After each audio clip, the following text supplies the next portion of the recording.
this a punishment for the noisy child. Saying that, the mother-in-law locked my daughter in the storage and went on a trip for 3 nights and 4 days. 4 days later. I wonder if she has calmed down a bit? When the mother-in-law returned home, she noticed a foul smell from the storeroom and opened it.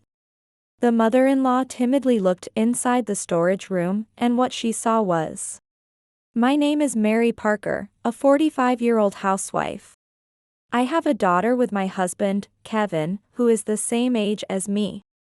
My daughter Lindsay is in the 6th grade of elementary school. And even though I might be biased, she is a well-behaved child. Rather, I am a bit worried because she is too empathetic to everyone around her. I think Lindsay became such a child who read people's faces because of our current life situation. Our family has been living with my husband's parents for the past 3 years. Both in-laws are in their late 60s and still very energetic, but after my father-in-law, Robert, retired at 65, he decided to rebuild his parents' house with his retirement money. If we're going to rebuild the house, let's live together. You can live in a single-family home. And we do not have to worry about having someone to take care of us. It's a win-win. It's better if we live together from now on." At that time, our family was living in a cramped 1-bedroom apartment. Lindsay was growing, and we got more and more stuff, so it was indeed cramped. I wanted to move to a bigger house, but there was a problems with living together with my in-laws. That's because my mother-in-law and I are not on good terms. My mother-in-law apparently wanted a grandson, but since I only gave birth to a girl, she has always made snide remarks to me. She also disliked that I was working, saying things like, "The worst daughter-in-law who goes to work without looking after the children. It's not cute to earn more than your husband. Not supporting her husband, what a bad wife you got." My husband Kevin should know about the snide remarks from the mother-in-law, as I have talked about them every time they were made. Hey, I absolutely hate the idea of living together. Please make sure you refuse it to your mother-in-law properly. I repeatedly told Kevin to refuse to live together, but he said, "But, you know, it's being built with Dad's retirement money. And the house loan will be less than half of the rent for an apartment. We can even give Lindsay her own room. It's a really good deal. Plus, if you have to take care of them in the future, it's more convenient to be in the same house, right?" Kevin was only talking about the benefits of living together and didn't care about my opinion. On top of that, the fact that he said I would be the one to take care of them honestly made me think about divorce at that time. That's when I was called to his parents' house to discuss living together. If living together is too much, let's make it a 2-family home. We'll make it so we can't go back and forth between houses and take care of our own household matters. We can just go to a facility for our old age. I just want to be able to see my lovely granddaughter more easily. As the only grandchild, Lindsay completely charmed her grandfather, who made the ultimate concession. With such a statement, I could hardly refuse. If it's truly a separate 2-family home and we each handle our own affairs, then I can agree to honor the face-saving offer from my father-in-law. I too compromised and agreed to live together under the condition of a complete 2-family home. The mother-in-law wasn't satisfied, grumbling, "A daughter-in-law who won't live together unless it's a 2-family home. What a selfish daughter-in-law." But I ignored her, and the new 2-family home was successfully built. The move was completed and Lindsay got her own room. Awesome. My own room. As she says so excitedly, she started planning out her room layout. Seeing the delighted Lindsay, her grandfather was also happy. But the mother-in-law couldn't resist complaining. A separate room for a girl is such a luxury. It's because the mother is selfish that the daughter is too.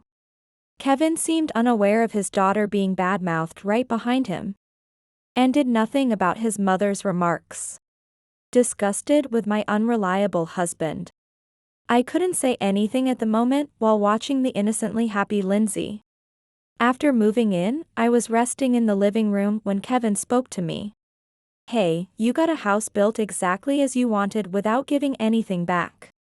Isn't that unbelievable? Show some gratitude to my parents and really serve them. Don't say such narrow-minded things as keeping household chores separate. Go and help out. It's not like I asked to have this house built.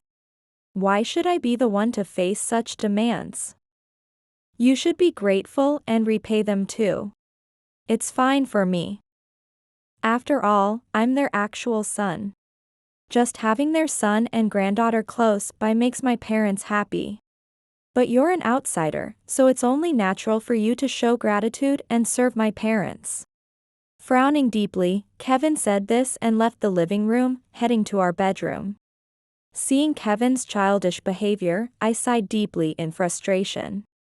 He wasn't like this before we got married, but gradually his attitude changed after marriage. And lately, all he ever says is, "Be grateful we built the house. Serve my parents. Make my mother's life easier." From the beginning, this two-family living arrangement was something I was uneasy about. As I deceived myself and endured, I realized 3 years had passed. During that time, I can't count the number of harassments from my mother-in-law.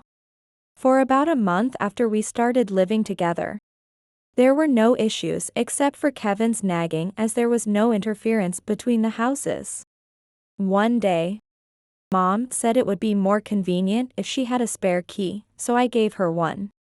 He said this with an attitude as if there was no problem with it. "What are you doing on your own? Go get it back right now." Even though Lindsay was there, I raised my voice at Kevin's unbelievable statement. "What? You hardly ever visit my parents' place after moving here a month ago. I take Lindsay to see them almost every weekend. Even your father is happy that he gets to spend more time playing with Lindsay. I visit them at least once a week, so I couldn't agree with what Kevin said and I argued back. You're letting Dad enjoy his time with Lindsay, right? Then you should do some housework to make my mother's life easier. You really are inconsiderate." Kevin raised his voice as much as I did. As we glared at each other, we heard a voice on the verge of tears. "Please don't fight." It was Lindsay. "I'm sorry, Lindsay. We'll stop fighting, so don't worry." Regretting that we fought in front of Lindsay, I apologized to her. Seeing this, Kevin snorted and locked himself in the bedroom. Faced with Kevin's attitude even in front of the child, I felt like I was running out of patience. But I decided to focus on caring for Lindsay for now. After that, the spare key was never returned, and the mother-in-law did as she pleased.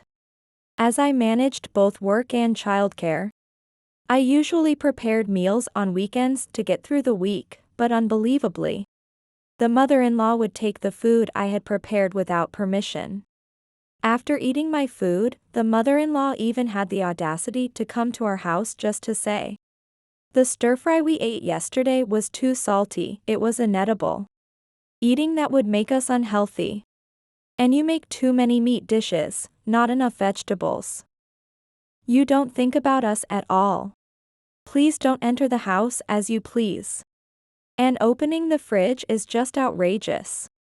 Even when I addressed these issues with the mother-in-law, she wouldn't listen. No matter how many times I told her to return the spare key, she would respond angrily. "This is my husband's and my son's house. I have every right here." She was completely unreasonable.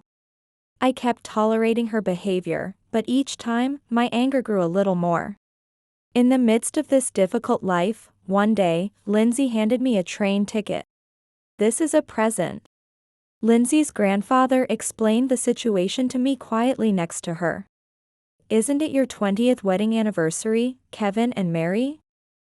Lindsay consulted me about it. Recently, seeing the two of us fighting, he wanted us to reconcile. Apparently, Lindsay consulted him, and her doting grandfather helped plan the trip. Indeed, before the cohabitation issue came up, our relationship as a couple wasn't bad. So Lindsay must hate seeing us fight all the time now. Kevin and I reflected on making our daughter worry about us like this, and decided to accept the tickets. Of course, we plan to repay the travel expenses to her grandfather later and express our thanks. During our trip, Lindsay would be looked after by her grandparents. We scheduled our trip to align with the long weekend. So Lindsay was going to travel to her grandparents and Kevin's hometown.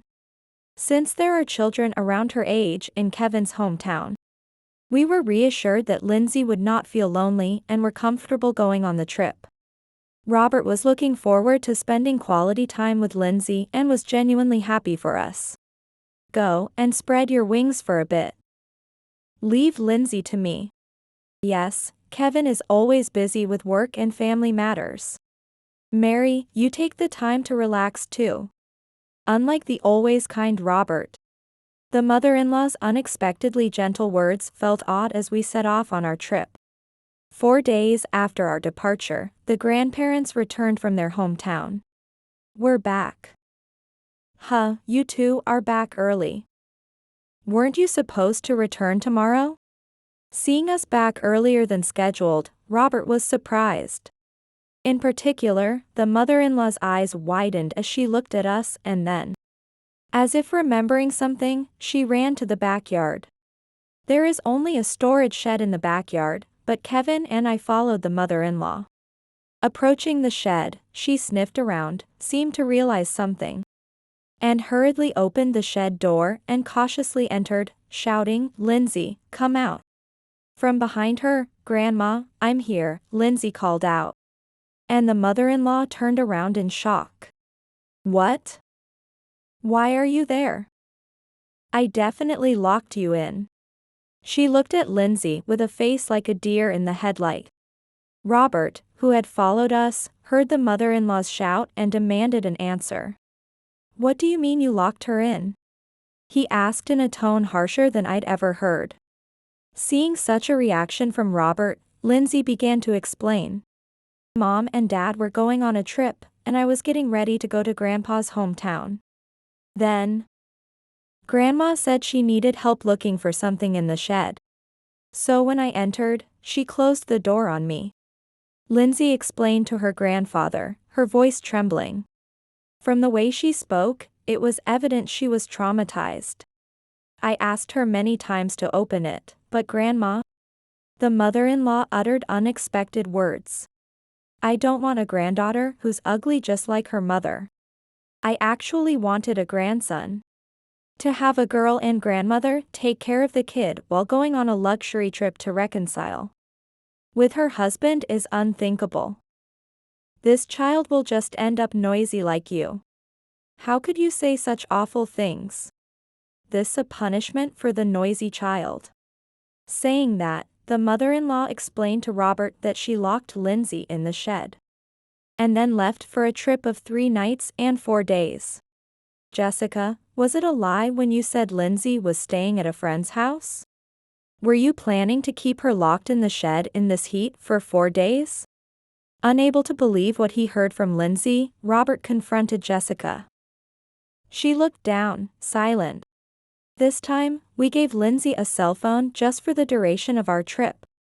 We were going to be apart for several days and wanted to stay in contact. Then, shortly after we departed, Lindsay called us to say she had been locked in the shed. We rushed back home in panic. I explained to Robert how we managed to rescue Lindsay. We had given her a phone, which she usually doesn't have, just for the duration of our trip.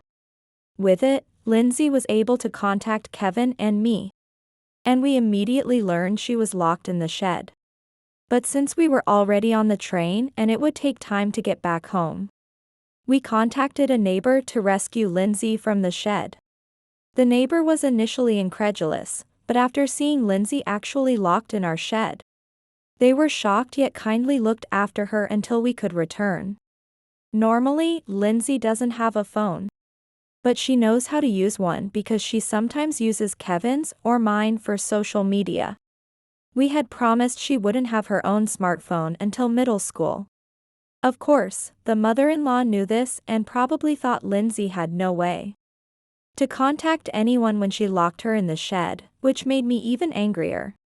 This time, since we wouldn't see our daughter for a few days, and we're planning to buy her a smartphone anyway next year, we decided to give her one earlier. The thought that if Lindsay hadn't had the smartphone, she might never have been able to speak to us again sends chills down my spine. Kevin and Robert seemed to feel the same way. I thought we could go on a trip just the two of us and leave Lindsay safely with my parents. If I had known my mother felt this way about Lindsay, I would never have left her with just my mother. Kevin spoke, trying to stay as calm as possible, his fists trembling. The mother-in-law, perhaps not expecting Kevin to say such things, panicked and said, "Because this child is here, you can't divorce your wife, right? I wanted you to divorce her, who can only give birth to such a girl, and remarry someone younger who can bear sons and listens well." She spoke as if it were all for Kevin's benefit. It was clear that she had no regrets about locking up Lindsay. While I hugged and comforted Lindsay, I was about to protest to the mother-in-law. But Robert spoke up. "It's also my fault for not seeing through your thoughts and believing your lies." His expression was so serious that I stopped myself from speaking further. "I was okay with you using the spare key to enter my son's household, because you said it was to help the working couple.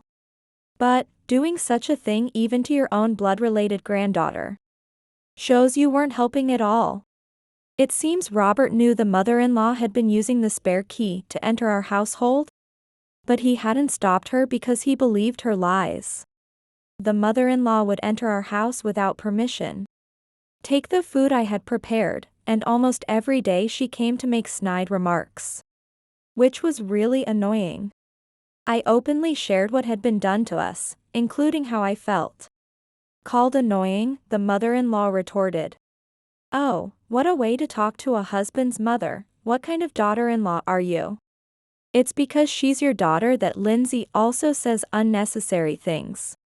Planning a reconciliation trip like that, truly bothersome." She criticized me and Lindsay, disregarding her own actions. The mother-in-law berated me and Lindsay, her eyes narrowing like a demon. "Stop it. If you keep saying such horrible things to my wife and child, I will cut ties with you." It was Kevin who interrupted the mother-in-law unexpectedly. "Cut ties with your own mother? What are you saying? Kevin wasn't like this before. It's all your fault, Mary." Shocked by Kevin's words, the mother-in-law went into a frenzy. "Stop this disgraceful behavior now. I understand your point, but I can no longer deal with someone who harasses my beloved granddaughter and Mary." After saying this, Robert started making a phone call. After finishing the call, he put his phone in his pocket. I contacted Jessica's sister. "She said she'll come to pick her up, so you better wait." The mother-in-law's face, which had been red, suddenly turned pale. "You called my sister? Why?" Seeing the mother-in-law flustered, I remembered something Kevin had told me before. Mom has always been intimidated by her sister. She was scolded by her since they were kids, and it seems she still can't stand up to her even now. Understanding why she was so frightened at the prospect of her sister coming to pick her up. "Dad and I will keep an eye on Mom, so you and Lindsay can go home and rest." Encouraged by Kevin, we decided to return to our own home. The mother-in-law was saying something as we left, but Robert and Kevin restrained her. So we decided not to worry about it. Later, I heard that the mother-in-law was taken back to her parents' home by her sister. Known for scolding her sister without hesitation whenever she did something wrong in the past, the aunt was reportedly angrier than ever after hearing about the latest incident. Apparently, the mother-in-law, who had never worked before, is now helping the family farm at her parents' house, living in fear of her sister every day. She spends her days crying, finding the work hard, but it's all a result of her own actions. I simply cannot forgive her actions this time. Robert decided to divorce the mother-in-law. She put up quite a fight. But as her cruel treatment of her granddaughter became known in the neighborhood, she had no choice but to reluctantly agree to the divorce since she couldn't return here. I don't want Grandma to get arrested, we don't need to go that far. We considered going to the police over what she did to Lindsay, but decided against it after hearing Lindsay saying this. Despite the terrible things that were done to her, I am proud of how calmly Lindsay handled the situation. Now, the four of us live together. I'm really sorry for everything up till now. I thought my mother was always right. I had no clue she was so cruel to you and Lindsay. From now on, I will value us properly, please give me a chance. He bowed as he said this. After the incident with the mother-in-law, I was thinking about divorcing Kevin and moving out with Lindsay. But his sincere apology changed my mind. After the apology, he changed. He started to care about Lindsay and me. He seems to have returned to the kind Kevin he once was, so I decided to forgive him for now. Despite everything, we are now living a peaceful life, and I am very happy every day.